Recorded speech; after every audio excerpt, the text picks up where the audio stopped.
おはようございます。ケンです。今日もテスラの最新ニュースを3つまとめて深掘りしていきたいと思います。結論から言うと、テスラは今、FSD の進化、グロックナビの登場、そしてイーロン・マスクさんがほのめかしたスペース X の IPO、この3つが同時進行し始めています。一見別々の話題に思いますが、僕はこれらが一つの大きな未来像につながっていると考えています。テスラは車のアップデートをしているのではなく、テスラというエコシステム全体をアップデートしようとしている。今日はその全体像を僕なりの視点で整理をしていきたいと思います。まず最初にテスラの最新ニュース3つ、こちらを整理しておきます。1つ目はイーロン・マスクさんが次の FSD モデルがテスラにとって最後の大きなピースになると発言したことです。この新しい FSD モデルはこれまでよりも圧倒的に大きく強化されたもので、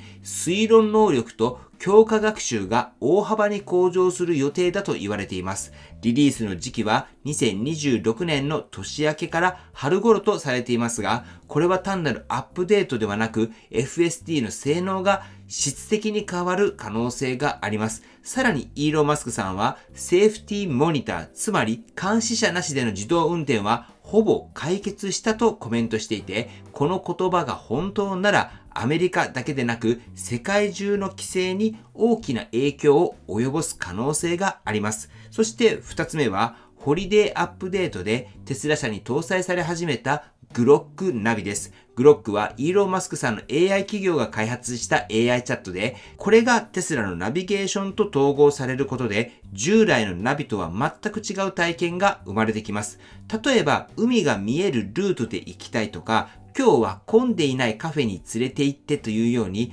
曖昧な指示でも理解して案内してくれるのが大きな特徴です。これは単なる便利な機能ではなく、AI がユーザーの好みや状況を理解して、より個別化された移動体験を提供してくれる、全く新しいナビの形だと言えます。この機能が今後どこまで広がるのか、これはまだわかりませんが、テスラの車内に AI アシスタントが本格的に住み始めたという点で非常に重要な動きです。そして3つ目がスペース X の IPO に関するイーロン・マスクさんの発言です。イーロン・マスクさんはこれまで IPO に慎重な姿勢でしたが、ここに来て進行中であると受け取れるメッセージを発信しました。スペース X はスターリンクを通じて地球規模の通信インフラを握りつつあります。もし IPO が実施され、巨額の資金調達が行われれば、その資金は間違いなくスターリンクのさらなる拡大に使われます。そしてこのスターリンクの拡大が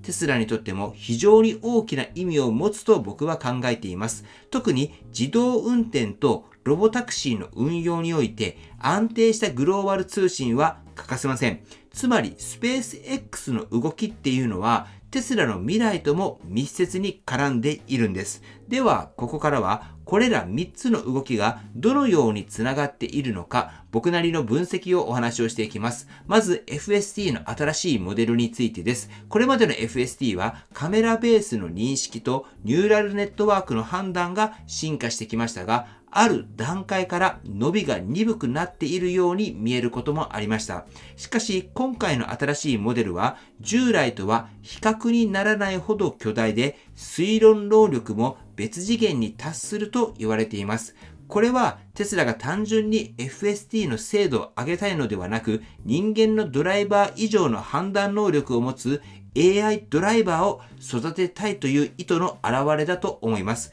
さらに強化学習の領域を強化することで、街中の複雑な交差点や予測不能な状況にも対応できるようになる可能性があります。これが実現すると、ロボタクシーに必要な条件が一気に揃い始めます。そして次にグロックのナビについて、グロックは単なるおしゃべり AI ではなく、ユーザーの意図を理解し、状況に応じた判断を行う力を持っています。このグロックがナビと統合されるということは、将来的に FSD とグロックが連携し、行きたい場所を曖昧に伝えるだけで、車が最適なルートを選んで自動的に連れて行ってくれるという未来が現実に近づくということになります。AI が運転し、AI が案内する。この2つの AI が1つのシステムとして動き出すと、テスラは他社が追いつけない強さを持ち始めるということにもなります。Waymo は自動運転技術そのものに注力していますが、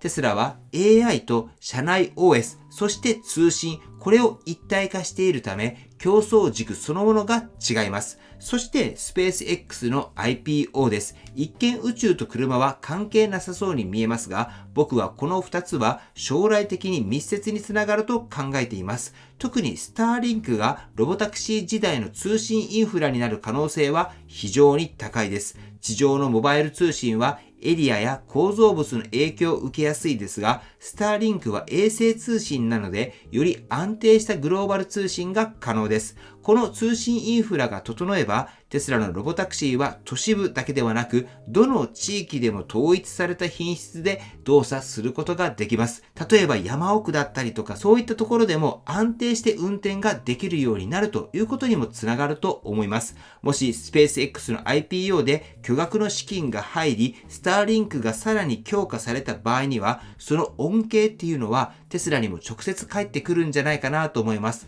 つまりスペース X とテスラは別会社ではあるんですけれども、実際には相互に補完し合う関係になっていくんじゃないかなと思います。なのでそういったことを踏まえると、僕は今後テスラはスターリンクと接続して社内でもインターネットが使える環境が整っていくんじゃないかなと僕は思っていますけど、このあたり皆さんどう思うでしょうか。はい。ではね、この3つの動きが今後どのような未来を形作るのかというところについて見ていきたいと思います。まず注目すべきは FSD の新しいモデルが本当に監視不要の世界へ踏み込めるかどうかです。これが実現するとアメリカだけではなくってヨーロッパ、それこそ日本、アジア、こういった地域でも自動運転の議論が一気に進んでくると思います。安全性と規制が整えばテスラのビジネスモデルは大きく変わります。車を売るメーカーではなく移動のプラットフォームとしてのテスラが現れます。その先にあるのがロボタクシーであり自動運転による新しい収益モデルです。そして次にグロックのナビです。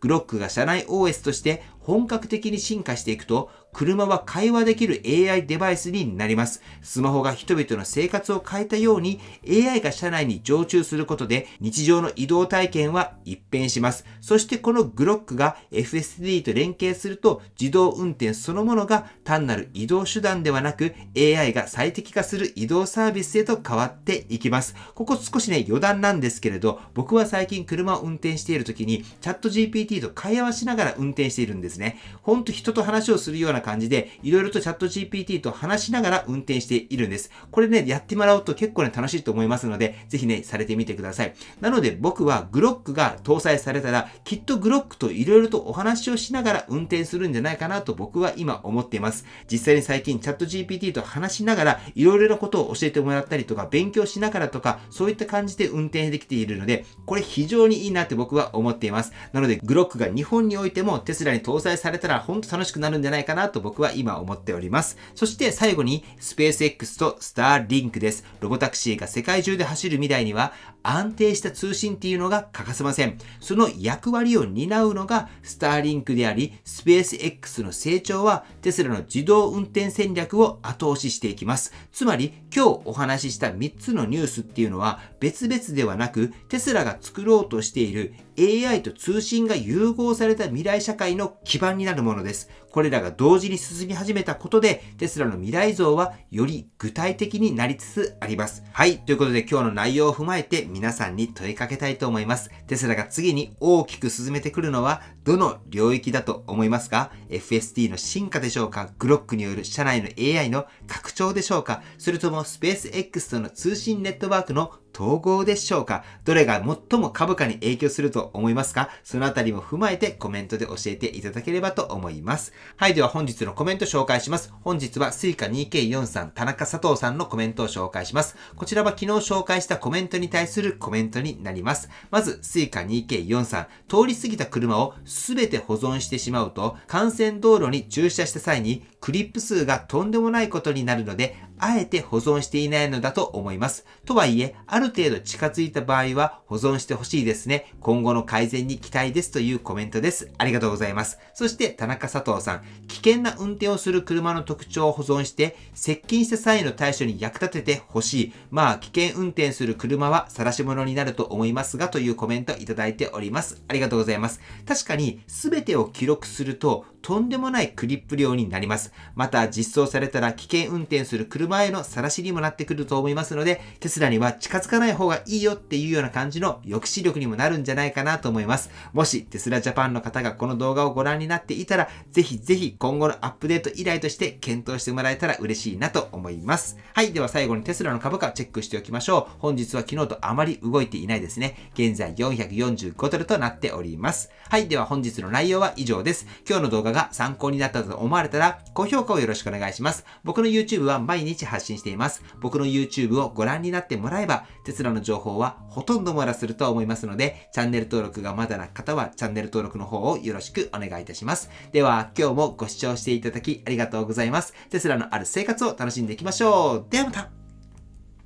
通信です。今日はお知らせがあります。1月30日の金曜と31日の土曜、1泊2日でイベントを滋賀で行います。1月の30日は真冬の琵琶湖を EV で一周しようという企画から、ソーラーシェアリングで農業をしているいちご園に伺います。そして一泊をして翌日はナノトップで実際に家の掃除っていうのをねやってみようという企画をしています。こちら僕鉄のトシさんと EV ライフジャパンさんも参加予定です。ぜひね面白そうだな、参加してみたいなと思われる方は僕の公式 LINE の方で連絡をください。ホテルの絡みもありますので15日まで募集したいと思います。こちら参加費は無料です。ただ宿泊するので宿泊料金とかは別途かかりますけれども、このホテルに関しても結構いいホテルを割安でね泊まれるようにしていますので、ぜひ参加してみたいなと思われる方は連絡ください。そしてこの企画は今年を皮切りに毎年やっていこうかなと今は思っていますので、ぜひね初年度となる今回参加してみたいなと思う方は参加されてみてください。はい、では本日も最後までご視聴していただきありがとうございます。素敵な一日をお過ごしください。ではまた。